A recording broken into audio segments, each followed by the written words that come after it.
Good day, everybody. Welcome to the Deal Scout. On today's show, we're going to have a conversation with a guy who is invested in RV parks, mobile home parks, and also looking to invest in local businesses. And he's just an investor and an investor mindset. So we'd love to pick his brain and learn from him. So Miles, welcome to the show.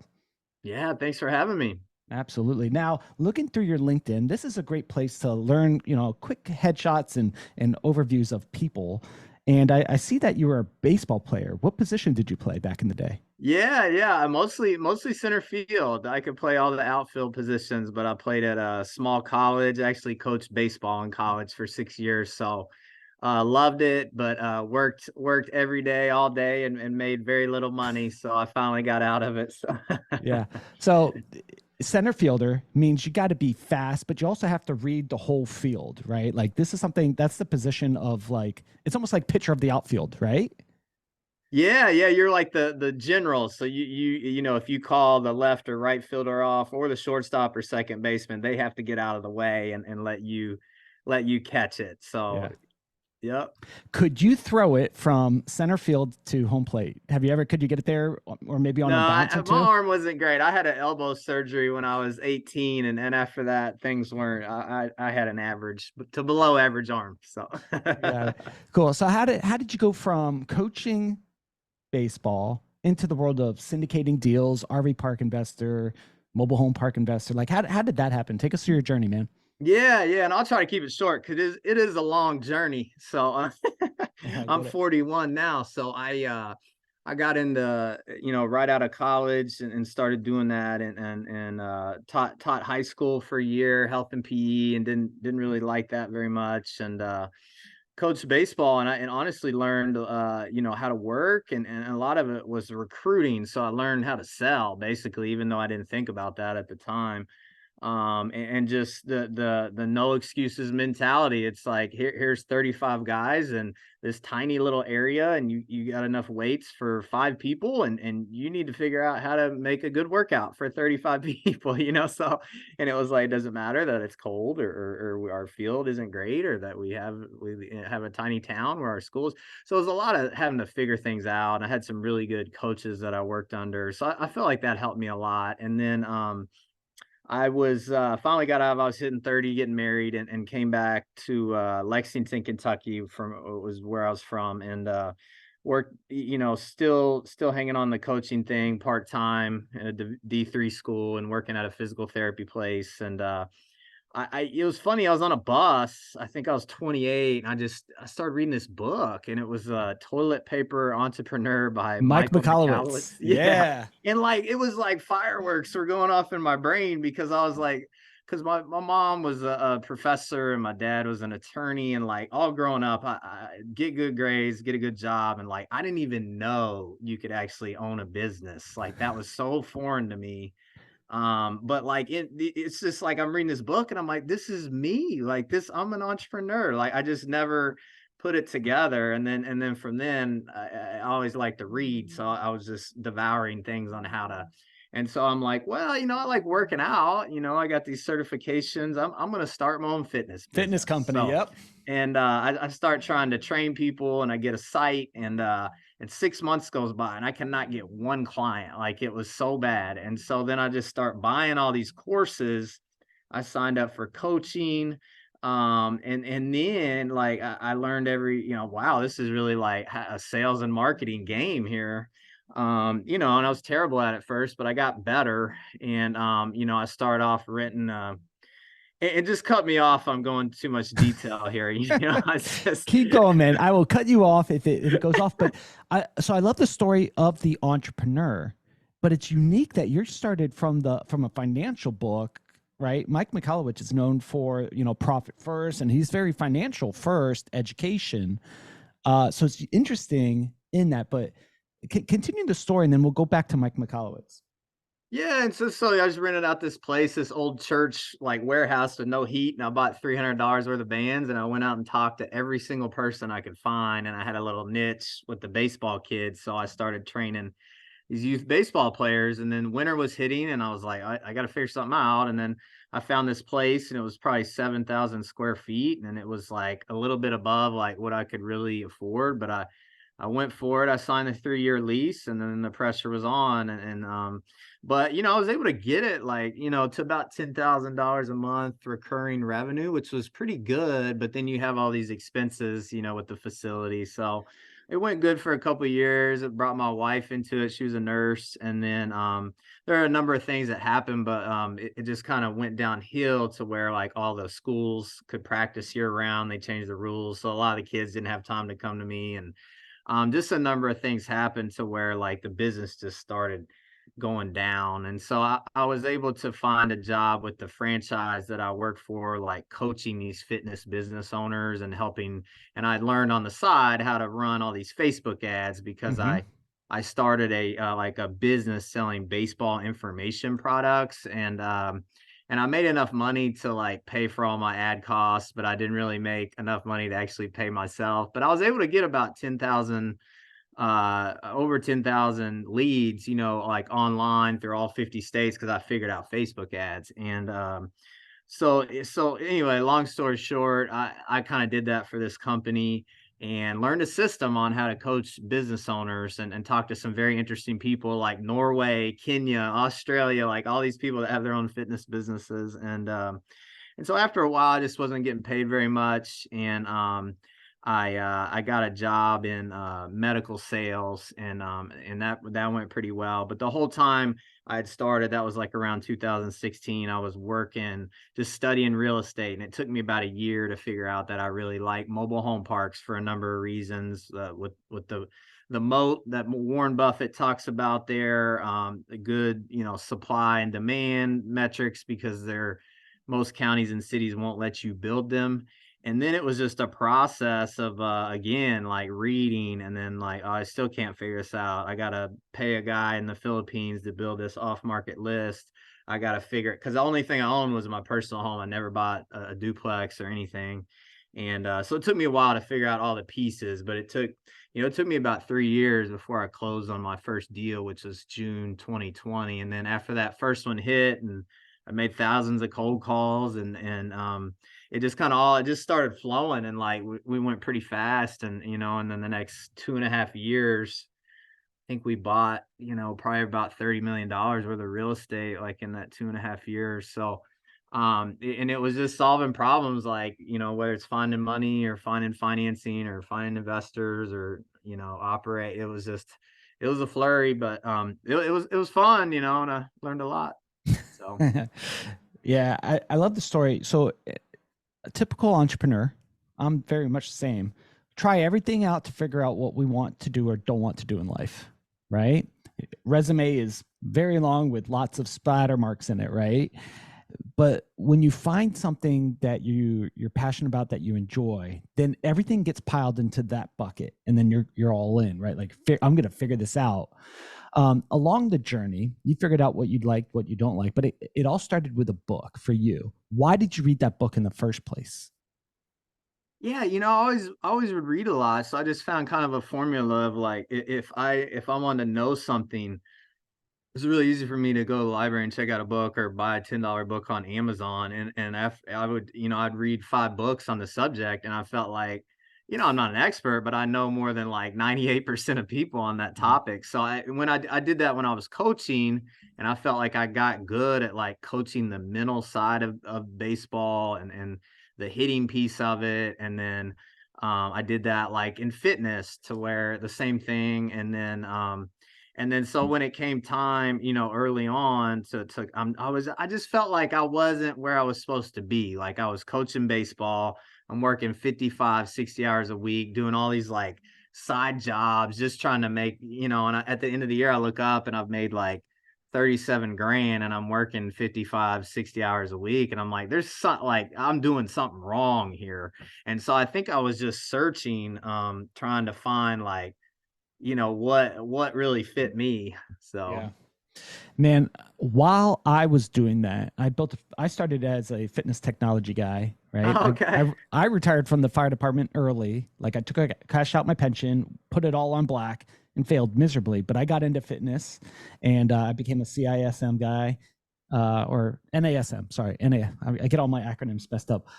But the fitness industry is good, but it's hard.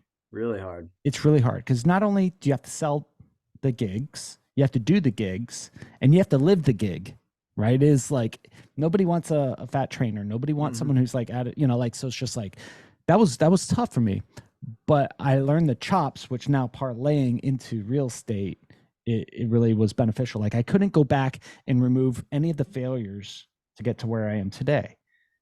So in your journey, medical device sales, recruiting, staffing, all those things piled together, syndication and putting these deals together, it's like the perfect storm to create a great syndicator. Out of all the skills that you learned, which one do you think was the most valuable skill set you've learned in your journey? Yeah, I think it's finding deals. So I mean, like a lot of people say, I make a lot of cold calls, but like I don't think a lot of people really do.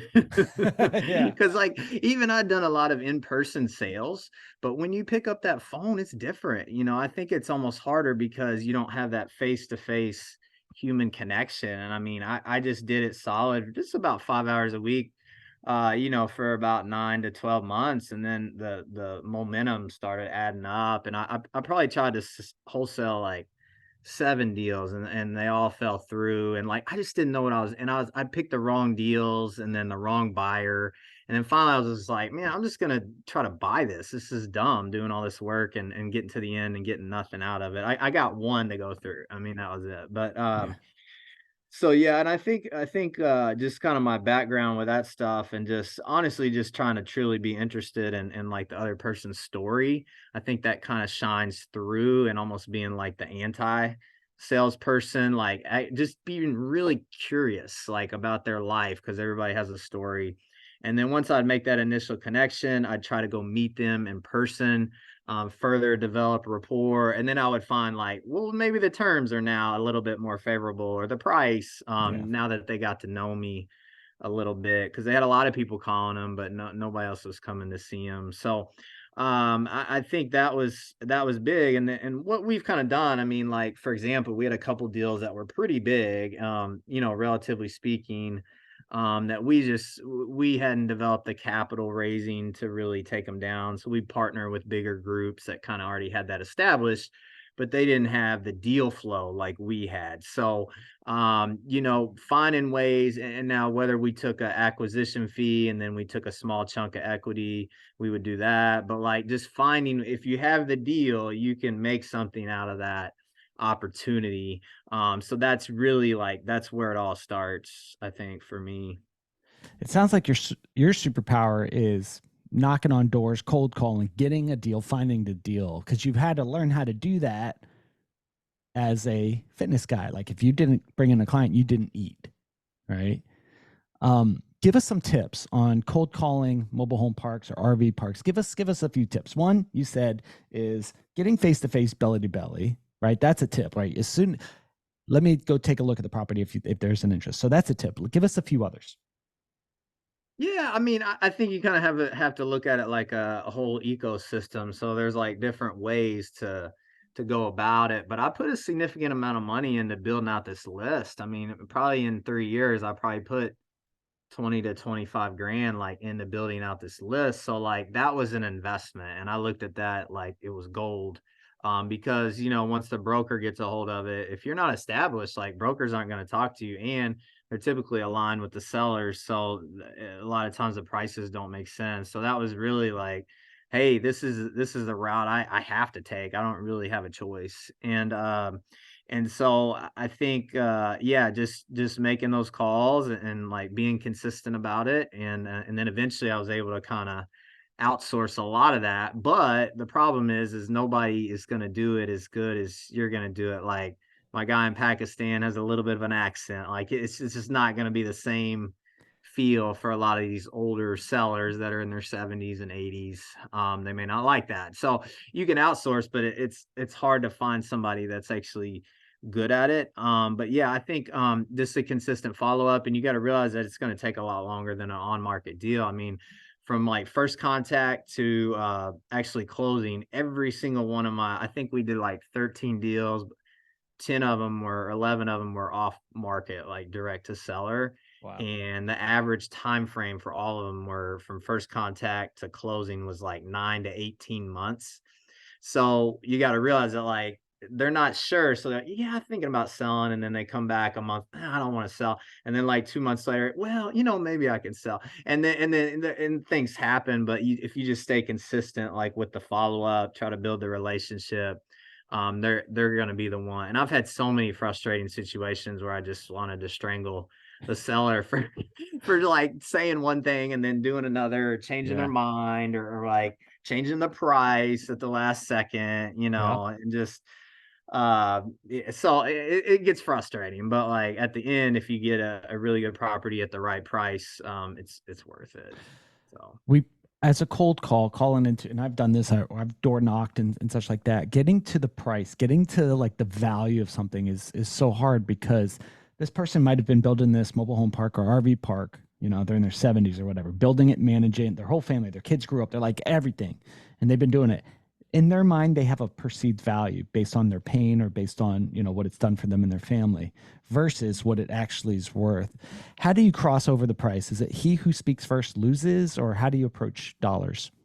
yeah, I try not to bring up the price in terms of just real casual, like, well, yeah, were you thinking about how much you want for it? Or, I would say that. And a lot of times they can't tell me.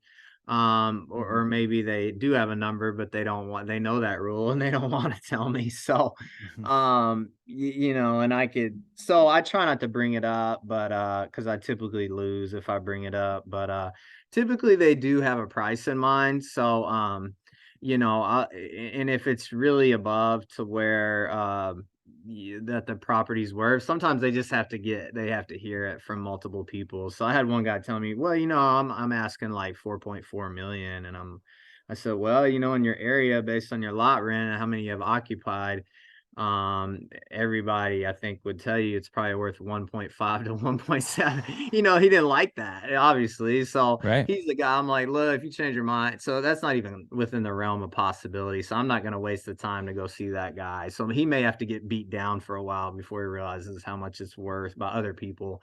But if I think it's worth 1.5 to 1.7, just rough numbers, and they say, oh, maybe like 1.9, like then I'm like, all right, well, it's worth going to visit this person, and like spending my time driving a few hours to really learn more. But I just try to keep it surface level on the first conversation, and kind of and once you close one deal, the credibility kind of goes up. So Sure. like it's hard when you don't own anything. But I drove 5 hours to Fairmont, West Virginia, and this guy, he said he was gonna sign it, and we get there, and he's like, I can't sign." And we're like, "What do you mean? I drove all this way." And it was the most frustrating thing ever. But he was like, "Hey, my friend has a park. He wants to sell his." His friend was on none of my lists, wasn't on Google. So I called this guy, and he was like, "Well, 17 years ago, I paid 180,000 with like 20 grand down, seller finance. Do you want to just do that?" And I was like, "Well, yeah, let's do that." I saw, and it was probably worth 250, 275 like day one. So, but I never would have found that first deal, and it was small. So then like once we got that, I could say to all these other owners, "Hey, like I already own a park, I know how to close and all that." And then they listen to you a lot more if their confidence in you and the ability to close goes way up. Because if you haven't done it before, it's a process, and people get scared, and there's a lot to it, and you're much less likely to close if you don't own something already. For sure. Confidence and credibility. So credibility is how people view you. Confidence, their confidence in you is, of course, but also your confidence in yourself. When you don't own something and you're trying to, call to buy, in your head, you're fake, you're a fraud, you're a phony. The imposter syndrome's firing off, but you have to make 1,000 phone calls before you're going to get a deal. How do you overcome that? Yeah, the guy I knew, actually, I was a grad assistant at University of Kentucky, and he was a player there, and now he's like big in the space of mobile home parks. So when I got started, I reached out to him, Is it and he Ryan? said, Brian Spear, Okay, cool. he's in Tampa. Yeah. So I said, he's like, "Listen, if you do not quit, you will get a park." And it sounds so simple, but like there's so many times you want to quit. Like when you're making these calls or like a deal falls through or you're just like, I've put so much money into this thing and I don't know the deal yet. But I just had that in the back of my head. Like if you don't quit, you will get a deal. So like I would, put it in my calendar and I would, and stuff would want to creep in like, oh, I could do this. I could do that. Cause everything's more fun than making a cold call. Right. Uh, so like I got really like strict about it because there were probably 3 or 4 months where I was just feeding myself lies because I didn't want to make the calls. Yeah. So, and I finally, when I did it, it took a while, but I was just so committed to the process rather than focusing on the result. I was just like, I have to control what I can control and take the steps, even though I don't want to, and I'm scared and I'm a fraud. Like, I have to do the right things, and then we'll see what happens with the results. I just really try to tie it to the process and not quitting rather than like whether that day was successful or not making calls. So, The I knew I used to have to do cold calls. I also had to sell, stuff door to door. So I've had to pick up the phone. It's terrifying. Right? I'm a tough dude. I was a wrestler, I was a firefighter. I ran into fires. And I've experienced some very dangerous situations. I would rather do that than make a phone call. Seriously. The amount of rejection you get for a man who on the outside people would say I'm secure, but on the inside, man, you're battling insecurities or whatever. Cold calling is tough. But when you have babies to feed, diapers to put on their butts, a wife that's going, what the hell are you doing with your life? Right? Like that kind of stuff will motivate you to get over the fear. Cold calling works if you stick with it, but it sucks. When you're in a down and dump and you got it on the calendar, I need to make some cold calls. I haven't closed my first deal. Talk us about the phone call right before your first deal, right? So the first deal that you closed, right? Like that the one or two calls right before that. Tell us about those calls. yeah, and you mean I know I went and visited that guy in person, but you mean the original Yeah, uh so because you've made thousands of phone calls. If I don't quit, I'm gonna get a deal. yeah. And then finally that call where they're like, okay, and you're like, what? Right? Like it turned into a deal. Talk me through that.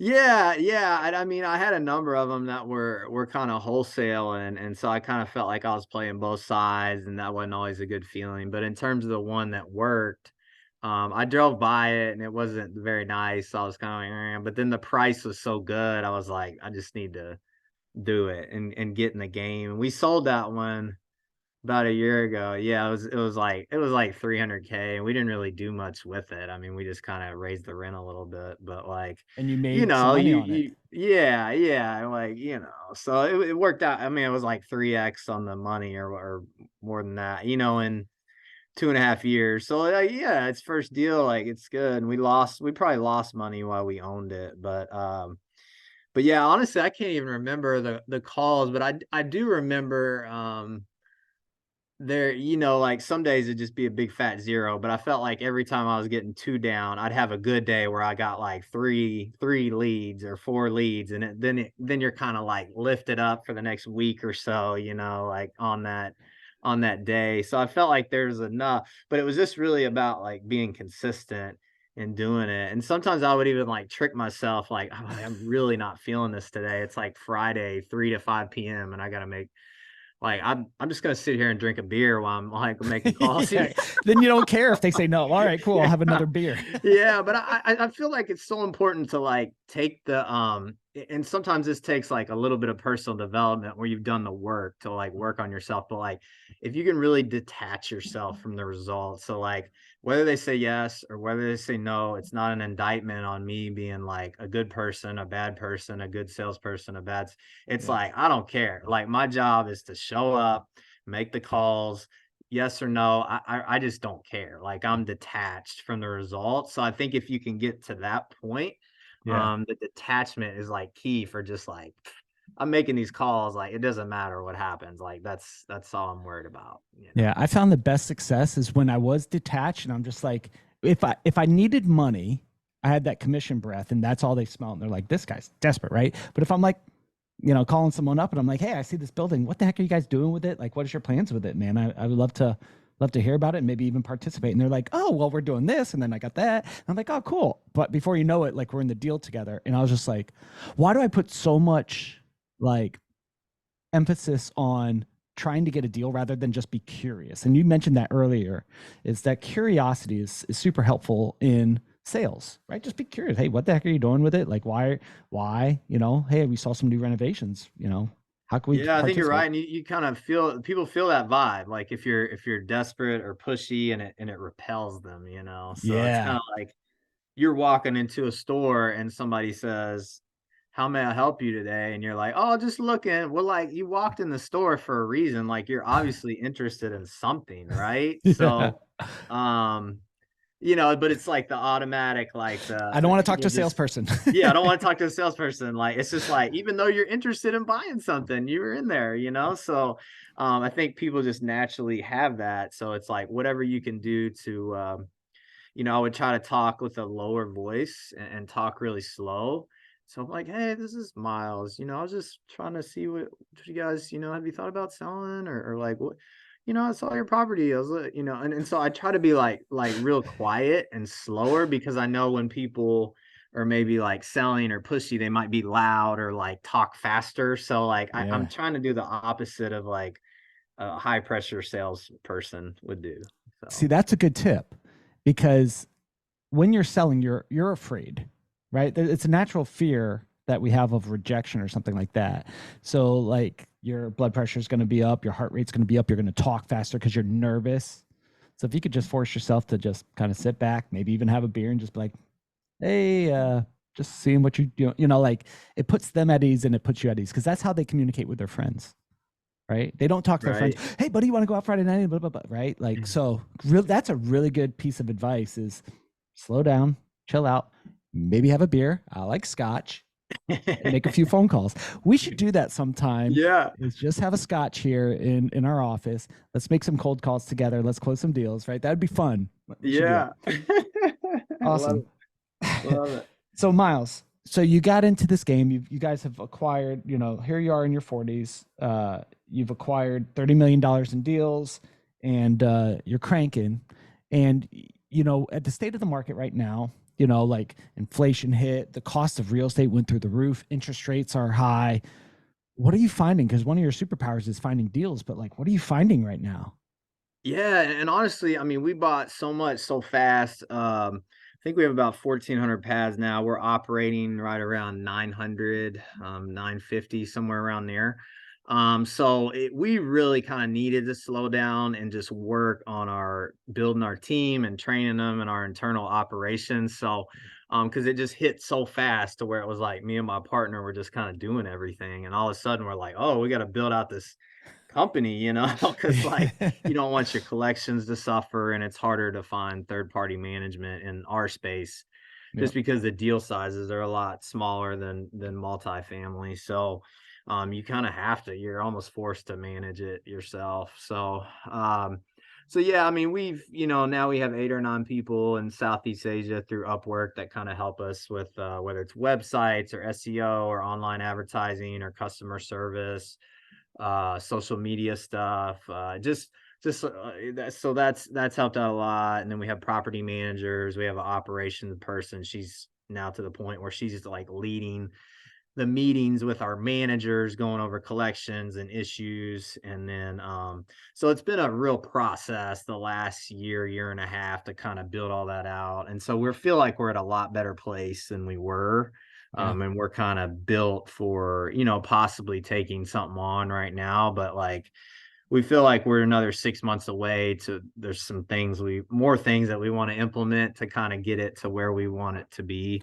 So there's like a period of sprinting, and then now it's like just working on our internal stuff, because if your internal, like if it's not profitable, like there's not really a point to like at buying more and adding dysfunction on top of dysfunction. So Yeah. that's kind of where we're at. But also, I mean, even people that do it all the time and big companies and have built out deal flow, they're not finding much at all right now, just because in our space, there's a big delta to where sellers will just hold on to their property, like if they're not getting the price that they want. With the interest rates, the deals just aren't penciling like they used to. Just a few deals that I've seen go through have been like all seller finance deals. Yeah. It hasn't involved the bank, and so it's really hard right now. And so I mean, I think a lot of people are where we're at, but I'm sure people that have funds, it can be a little scary because you have all this money you're supposed to deploy, and then if you can't deploy it, there can be some problems there. And even us, I mean, we took on investor money because we didn't really start out with hardly anything, so we kind of had to and just try to be scrappy about it. But you gotta have fees to like pay your people. And when you split up equity or maybe you partner with a bigger company, you take a lot of investor money, like your equity as a GP just gets so diluted that you look up and you're like, really not making very much money Yeah. here. So that's kind of the catch 22 that people don't always talk about. It's a lot of people talk about unit count. Well, like if you own 100% of 200 units, like you're probably doing better than the guy or gal that owns 1,500 units and owns 10% of them. So it's Mm. interesting, like how it works, and you have additional responsibilities in terms of reporting and communication with your investors and things like that. So I know I kind of went off on a tangent, but No, but let's point out some of those topics because there's benefits of buying it yourself, maybe even putting together some, friends and family money or, partner money. But when you have a fund, there's different types of pressures that you have. One, you have a pressure to raise the money. You have the pressure to account for the money and keep it compliant. You have the pressures to deploy the capital, and you have the pressure to, keep your own lights on. Right? There's a lot of things with a fund. The good thing about a fund is you got the money sitting there ready to rock and roll when something happens. But on the GP side, I've heard syndicators and fund to fund say that they will not invest in a good project if the GP or operator is not paid well, because then they'll take their foot off the problem and then off the project, and then now you have to find another operator, another guy to run it, whatever. So there's so many. This is the beauty of all the different deals, is each one has their own nuances and benefits and values, right? So you got to find out what's best for you. As you're doing this, right, you guys have your own stuff and you're building it. You've syndicated. Do you think that you'll ever go the route of raising a fund and deploying it that way? yeah, I think it's a long-term commitment. I think you got to really commit to 10 years of doing it. Mm-hmm. And so for us, I mean, we've always been so focused on finding off-market deals and operations that we almost need a third member of our team to be a capital raiser, because you almost need a person like in each one of those roles. Yeah. So we haven't been as good as we've been scrappy about it, but like we just haven't. And honestly, me and my partner aren't. I'd much rather go hunt deals than like raise money. So I don't think that we will. Yeah. We'll just have to see. Honestly, like the simplest, I like simple things. And so like the simplest way is like doing a joint venture, and that can be tough with bigger deals. But like if I could, retain more equity and do a smaller deal with less people, I think that would be my preference. And people can do it like if they just buy slower. So let's say they buy 100% of a deal or 50%, and they hold on to it for 4 years and they do really well, and then they roll that money into another deal. And then maybe they're buying a deal every 2 to 4 years, not buying 13 deals in 2.5 years. So like Yeah. the time frame has something to do with that too. Like you're not going to have that money to buy that much that quick either. So there's just different ways to doing it, but I don't see us doing a fund. If you can meet any baseball player, living or dead, like your hero, and hang out with them, who would it be? It's funny. I haven't really thought about that a ton, but I don't know, like Ken Griffey Jr., he's a Cincinnati guy, so like I think that'd be pretty cool to hang out with him for a Hang little out with bit, I him, maybe guess. him and his dad, like Yeah, play catch I bet for he's got some good stories. So for sure, man. For sure. Uh, Ken Griffey, man. yeah. Awesome. So as you're building this out, Your wife was nurse and she dove into the fitness company for a little bit. Does the you know what was her views on you getting into investing in commercial real estate and mobile home parks? Like, what were the thoughts and the conversations there? I know it's a little personal, so you could always say pass and Yeah. we'll go to the next question, or we could No, talk she's about been this. really good about just kind of trusting me on my different things that I want to do and just saying, okay, well, we'll see what happens, I guess, and I think it helps that she's not really like a big numbers person. It's kind of like you handle that. And Yeah, so that kind of helps. But yeah, she did a good job. Like she developed a women's program and with our fitness business and was like super cool. training adult women, doing a lot of fat loss stuff. And so she really liked that. But like once our first child came along, she was like she was all over Yes, that. So that she kind of faded out, and so now we have a 2, 4, and 8-year old. So we're definitely busy. But yeah, and then since then, she's just been focused on, staying home, and who knows, she might be involved in the business, so far, but, it has been good that she's not, like, super, I don't know, just, like, in terms of the safety, like, her dad, was always an entrepreneur and had different, trucking businesses, so I think she kinda saw some ups of and that growing downs. up where he busted out a couple times and then came back, so she kinda saw Yeah. the roller coaster of it, but yeah, no, it's been good, so I don't know what that would be like if it was a constant fight on everything, so God bless the spouses of entrepreneurs. yeah, Right? Like my wife yeah. deserves a trophy. Anna, you get a trophy today because you're married to Josh. Uh, you know? So Yeah.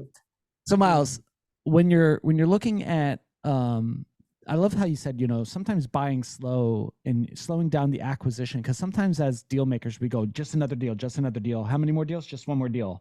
Because in our head we think that the next deal will fix maybe some problems of the past. But you're taking a different approach saying, no, we need to invest now in operations and profitability. Mike Michalowicz would be like, that's what you should be doing, right? So like you guys are investing in that. What's the hardest part of that for a hunter like you? Yeah, it is hard. We actually hired it's called Profit First for real estate investors. Yeah. It's called Simple CFO. So about a year ago, we hired a fractional CFO, and it's been transformative for us. I mean, just my partner, he majored in finance, but like this guy has been our CFO. He's been really helping us. And it's over the past year, I feel like I don't think we've been able to do it on our own, like, just his expertise, and then we have a weekly call, and we go through and because it gets complicated when you're talking about splits for investors and, like, Yeah. all the little things, and when you have multiple properties, it's like it sounds crazy, but it even gets hard to pay bills because, Yeah. like, you have so many bills, and we have a third party company that does that now called Avid, but, just something simple like that gets hard, but so he's really helped us out David whole Richter, lot. Riker, Rich. Yeah, he started the company, yeah, but they Yeah. have, like I think they have, like, I don't know, 40, 50 CFOs, like, under their umbrella now, Super so smart. I interviewed him in the past. He's a smart cookie. yeah. He's a smart And I dude. and I'm, like, guilty of it because 'cause I'll read a book. I read his book, and I'm like, "Alright, let's do it," Yeah. So it works writing those books. But, I'm sorry, I forgot. Did I answer your question or I can't Yeah. What was the hardest part in your, Oh, like yeah, there's yeah, so in many terms of, yeah, it is details. hard because, like, my partner's kinda taking more of the lead on ops, but, I just feel like we're not gonna be able to grow anymore unless we really stabilize the foundation, Yeah. and so we are open to, like, doing deals, like, we're in the middle of one right now, or we kinda found it, but, we don't have the bandwidth or don't wanna operate it because it's like 8 different properties and they're all in this one thing, and, like, there's gonna be a lot of moving pieces with that, and, Yeah. so we connected with a group that we know well that, has a fund that's bigger. They got more money than deals. And so like we're gonna, just take a small we'll probably just do like a wholesale deal on it. So like that's what we're kind of, trying to make a little money while we're not operating it. So that's kind of what we're doing now. So like just trying to be really careful. We had another deal and the seller's gone dark on me, but been dealing with him for like 2 years. But we're gonna, if we that one ever goes through, we've already found somebody that we know that's already in that area that's built out to run it. We'll Mhm. take a small equity percentage, put a little bit of money in it, and just own like a small piece of it. But they're gonna operate it. So that's kind of how we're like looking at deals right now. So we're doing a little bit, but so we'll see. And then I see a big opportunity in a lot of these small businesses too. So I've been learning about that the past year and see some opportunity there just because I see like a lot of people who do really well, like they'll own a business that, typically a lot of times they'll spit off more cash than real estate does. They'll put that cash into the tax advantage real estate and it's like this whole flywheel they got going on. So we'll see. Yeah, man. Super cool. So you have a podcast show. Tell us about your podcast show. Yeah, and I haven't done a great job of advertising this, but honestly, my main motivation was to almost because I'm not like a journaler and I just there's no way. And I'm like, I don't have enough time right now to write a book or anything. But it was almost like something that like a diary that I wanted for my kids when I grow or they grow up that I have like some record of like what I was thinking and what I was doing at the time. So that's honestly like it wasn't even that big of a deal, but I feel like whatever it is, it takes a lot of time and effort to get anything to go like really popular. So I'm like, I might as well start now. And I didn't even want the hassle of like trying to figure out like how to book people on my show and all that. And I'm just like, I'll just get on here and talk 10 to 15 minutes one time a week about whatever. So it's called Storytime CRE for commercial real estate, and it's on Spotify and Apple Podcasts. I think I'm up to about almost yeah, like 45 episodes now. So I just do like one a week and then Nice. but it's just like a short tidbit of like whatever I'm seeing, whether it's like the financing or finding deals off market or like working with investors or just whatever. And so like hopefully, I have had a couple people listen to it and they were all ready to invest and I hadn't even talked to them yet. So that it's worked a little bit, in that regard. So Nice work, man. Super cool. A lot of people don't get past episode 1, episode yeah. 2, right? There's if you look at the podcast like directories and such like that, the amount of people who get past episode 10 or do it for a great, is super low. So really good job, man. Really good job. Thanks. You've done it, Yeah, I've done it, man. Yeah, it's Uh, almost like therapy to me. It's like I can kind of get my thoughts out, and like just yeah. talk and whatever. Yeah, and there's just no way I'm going to sit there and just, systematically write stuff, but I could talk about things. And I love the conversation. The art of the conversation is one of my favorite things in this world to do. So it's like, why not do it and get paid a lot of money to do it, right? So that's why we do this. It's valuable, it's important, and we get paid to do it. So we're going to keep doing it. Um, for people who want to connect with you and look at, what you guys are doing and find out ways to work with you, what's a good place to do that?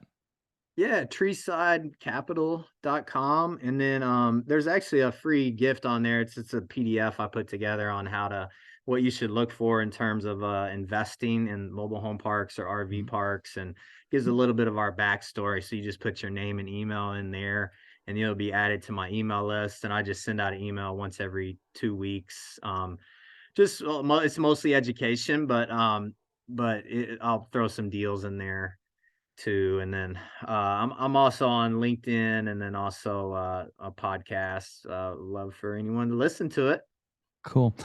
Do you have any things that like I should have asked you during this interview that you're like, hey Josh, you forgot to ask me about, fill in the blank? Uh no, well, I guess I think I think we went over it, but I think the hardest part of the journey is going from 0 to 1. Like once you get one property, it's almost like the gates of heaven open up, it's like it's like things get so much easier because you've put in the time going through all the steps. And Yeah. so like I think a lot of people just quit a little too soon. And I think the education is key. So I mean like somebody told me once like to have a commitment, you have to put time and money. You can't just do one or the other. You have to put time and money to show real commitment. So I mean, if I have any advice, it's like it's going to be 10 times harder than you think it's going to be. So like if you just don't quit, and you're buying programs, you're hiring coaches, you're reading books, you're taking action, if you can get one, it can really, accelerate after that. So I think there's a book on that. It's so true. It's like the law of the first deal, that I read. It was a good, it's makes a ton of sense. But really, I look at the real estate thing. It's like, even though my baseball stuff and my fitness, like it doesn't seem very related, but like you said, like those skills like help me do what I'm doing now. And I look at that like the real estate thing, like, 20 years from now, if I'm, just buying businesses and not even like like doing as much real estate or whatever, I still have that real estate skill that I can go back to. So I can look at a mobile home park or RV park deal, or we own a couple small self-storage facilities. So I kind of know those a little bit too, but I can look at these deals and tell you like I would invest in this or I wouldn't. And so I think just stacking those skills, you're never going to lose that. Yeah, nice work. One more time, what's the website and where can people find you? Yeah, treesidecapital.com and Storytime CRE on podcasts. Super cool. Man, Miles, enjoyed the conversation. That was a lot of fun. I laughed Me and too. had a good time with you, man. Ladies and gentlemen in the audience, as always, reach out to our guests, say thank you for, sharing their story, sharing their knowledge. Their contact information will be in the show notes below. So if they're saying something that resonates with you, like just connect with them, right? Like say, hey, I heard you on the show and I want to have a chat. If you have a deal that you'd like to talk about here on the Deal Scout or one of our other podcast shows, you could head over to thedealscout.com, fill out a quick form. We're always looking for commercial real estate deals that we want to help finance or bring capital to the table with. Those are some of the things that we find great joy into. But you could head over to thedealscout.com, fill out a quick form, maybe get you on the show next. Till then, we'll talk to you all on the next episode. Bye, everybody.